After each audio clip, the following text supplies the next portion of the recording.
नमस्कार साथियों, मैं राजकुमार। धान की फसल में फिर एक बार तना छेदक और पत्ता लपेट ने अपने पैर जमा लिए हैं। कीटों का प्रकोप हर बार धान की फसल में आता है और किसान हर बार अपने 10 वर्षों के भरोसे डेविल को ही प्रयोग करते हैं। और कुछ भारत की महान विभूतियों ने कहा भी है कि इस देश के विकास का रास्ता किसानों से होकर गुजरता है, खेत खलिहानों से होकर गुजरता है। अगर देश का विकास तभी संभव है जब किसान का विकास होगा, और किसान का विकास तभी होगा जब खेत खलिहान अच्छे होंगे। तो जब कीड़े ज्यादा आ गए, तना छेदक पत्ता लपेट आ गए, तो प्रधान जी ने डेविल पे भरोसा किया, क्योंकि 10 वर्षों से इस्तेमाल कर रहे हैं। और डेविल इन्होंने खेत में लगाया, क्या क्या लाभ उनको मिले, क्या क्या कौन कौन सी सुंडी खत्म हुई, ये प्रधान जी ने लाइव देखा होगा इस खेत का। तो यही जानने हम यहाँ आए हैं। तो इनका नाम अनुज प्रधान जी है, बाकी अपना परिचय खुद दे देंगे। तो प्रधान जी राम राम, आप एक बार अपना परिचय बताओ पहले। मेरा नाम अनुज चौधरी, ग्राम नंगला हरि सिंह, पूर्व प्रधान हूं मैं। तो तहसील शिकारपुर, जनपद बुलंदशहर। फोन नंबर और बता जी, फोन नंबर 9997777184। अच्छा प्रधान जी, आपकी ये फसल में क्या दिक्कत आई थी? फसल तो अच्छी खासी चल रही है, क्या परेशानी आई थी? हमारे ये शुरू में लाल गिडार आई थी, इसमें हाँ जी, लाल गिडार आई जो जड़ में हाँ। उसके लिए हमने फिर जो तना छेदक भी आया था जी, तो डेविल का प्रयोग उसके लिए डेविल का प्रयोग किया। डेविल के बाद से ही जो है सारा खेत अच्छा पौधा चल रहा है, हरा भरा। और आप ये देख ही रहे हो, सुंडियां खत्म हो गई। हाँ, सब कुछ खत्म। मतलब तना छेदक पत्ता बिल्कुल बिल्कुल। अच्छा, गिडार तो उस दिन, जिस दिन डेविल लगाई उस दिन ही जो है पानी में तैरने लगी। कौन सी वाली, तना छेदक पत्ता लपेट वाली या ना, रेड वाली, जो जड़ में रेड वर्म आती है?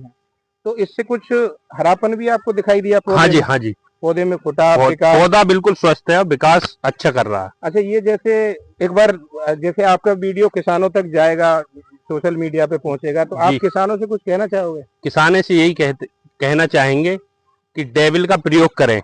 डेविल का प्रयोग करेंगे तो कोई रोग नहीं आएगा, धान बिल्कुल स्वस्थ चलेगा, किसी प्रकार की कोई परेशानी नहीं होगी। अच्छा, अब आपकी ये फसल कितने दिन की हो गई?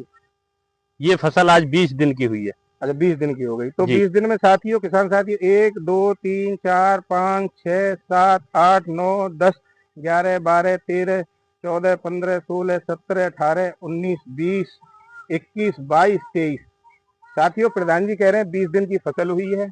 23 इसमें फुटाव लाइव हैं, आपको हम दिखा रहे हैं। जड़ें गुच्छेदार हैं, साफ जड़ें हैं, जड़ों का विकास बहुत ज्यादा है। और पौधे की स्थिति ये बता रही है कि इसमें और ज्यादा फुटाव, जैसे जैसे समय गुजरेगा फुटाव और बढ़ेगा। अभी फुटाव की शुरुआत है, जो इतने कल्ले हैं ये फुटाव की शुरुआत है, क्योंकि जड़ें ये बता रही हैं। तो आप डेविल से पूरी तरह संतुष्ट है जी। डेविल हम 10 साल से इसका प्रयोग कर रहे हैं। डेविल 10 साल से प्रयोग करते हैं। और हमारे खेत का देखकर पड़ोसी भी डेविल लगा रहे हैं।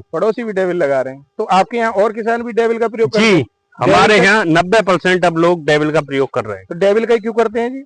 डेविल ही सबसे अच्छा है।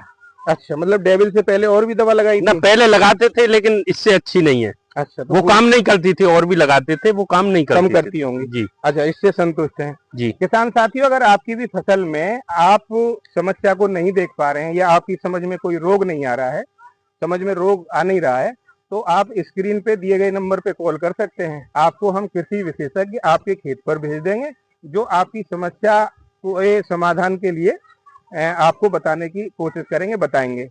साथ ही मैं आपको ये भी बता दूं, कुछ समय बाद धान में सूखी बालियां निकलने का प्रकोप शुरू हो जाएगा, और उसकी वजह होगी तना छेदक। और तना छेदक को अगर आप पहले से ही कंट्रोल कर लोगे तो सूखी बालियां निकलना कम हो जाएंगी, या निकलेंगी नहीं। तो मैं आपसे यही अनुरोध करना चाहूंगा कि अगर सूखी बालियों के प्रकोप को आप रोकना चाह रहे हैं, तो आप डेविल का प्रयोग स्प्रे में या फर्टिलाइजर में मिला के पहले से ही कर लें, ताकि सूखी बाल ना निकले। ये सूखी बाल ना निकलने में बहुत मदद करता है। तो ये आपने फर्टिलाइजर में लगाया था, स्प्रे किया था? जी, फर्टिलाइजर में। अच्छा, फर्टिलाइजर में लगाया था। ठीक है किसान साथियों, स्क्रीन पे दिए गए नंबर पे आप कॉल कर सकते हैं किसी भी परेशानी के लिए, समस्या के लिए, और बेहतर जानकारी के लिए। आपका बहुत बहुत धन्यवाद। आपका जीवन खुशियों से भरा रहे, ईश्वर से ऐसी कामना करते हैं।